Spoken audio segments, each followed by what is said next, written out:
from other countries there. Why weren't there no foreign journalists with the task force?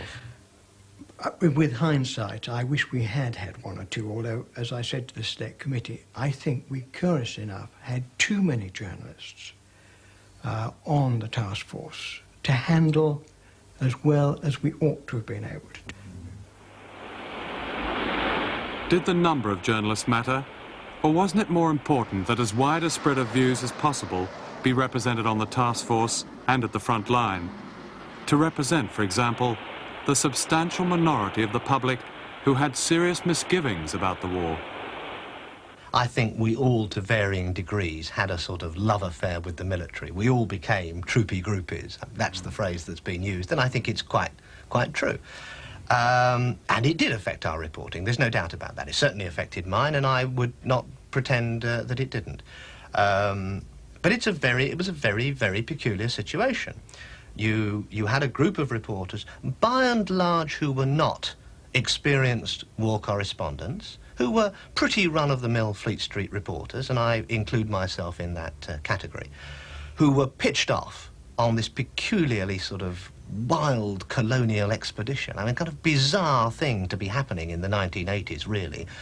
And inevitably we became friends. We drank together in the bars, we started doing physical exercises together, we became interested in their life, they became interested in ours, and by the time we landed we were quite good friends.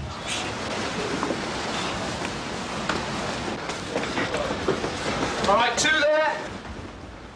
By this stage we've controlled access, the MOD's controlled access to the war. They know what sort of reporters they're going to send, and they've got a fairly good idea that they can rely on those reporters' sense of identification with the troops to self-censor, to censor themselves. So you've got the three main elements tied up before the fighting even begins. I think there was a feeling that a war fought in the 1980s with modern technology would be vastly different in the way it would be covered to any other war. And what one actually found was that television played very little part in actually covering the fighting.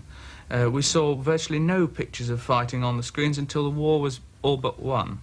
And I think the best analogy with the Crimea is to say that at the time of the Crimea, Russell's first dispatch about the charge of the Light Brigade got back to London in 20 days, and some television pictures took 23 days to get back from the South Atlantic.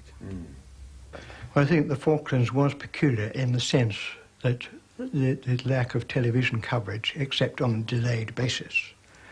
Now that was for technical reason, it wasn't a prevention. And it is an absolute canard that people tried to stop television. It just didn't happen. And a lot of this was, if I may say so, whipped up by the television people, because radio came back into its own again during that period of time.